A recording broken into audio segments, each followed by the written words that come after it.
So Josh built this entertainment center. Hey, I'm Dave Cawley, host of the Cold Podcast.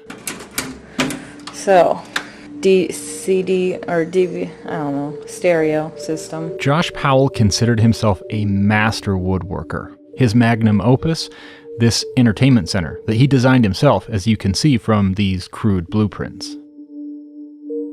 Josh assembled the TV stand in a storage unit in the late 90s, shortly before he met and married a young woman named Susan Cox. And for a time, the entertainment stand and Susan shared space as Josh's most prized possessions. While researching the case of Susan's later disappearance, I kept coming across this entertainment center in photos and video. It's in the creepy home movies Josh's dad, Steve Powell, made. So this is Josh and Susan's place. It's a little apartment. And they're a huge entertainment center. Can you believe that these guys are related to dinosaurs when you look at those claws? No. If your beak was a lot bigger, you could bite my finger off, or worse, like my arm, huh? It's in the video Susan made, documenting her assets in the case of an eventual divorce. Okay, now we're upstairs. Here's another drill. Here's a wedding picture. This remote, I guess, is like $300. Justified by a babysitter to be able to run our TV. Candles.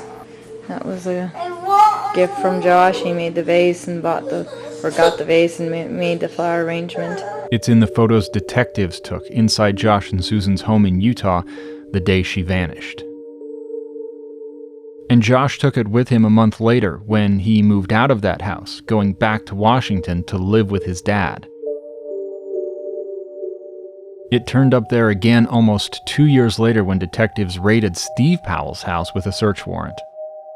Finally, these photos, recovered by police from a cell phone belonging to Josh's younger sister Alina Powell, show he placed it inside the home he rented in Washington after his father's arrest.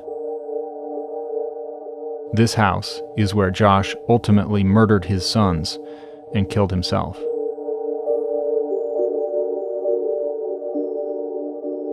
Josh and his entertainment center were inseparable to the end, unlike he and his wife.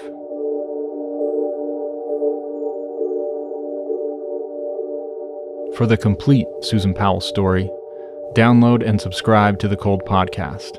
You can listen now by visiting thecoldpodcast.com or find it wherever you find your favorite podcasts.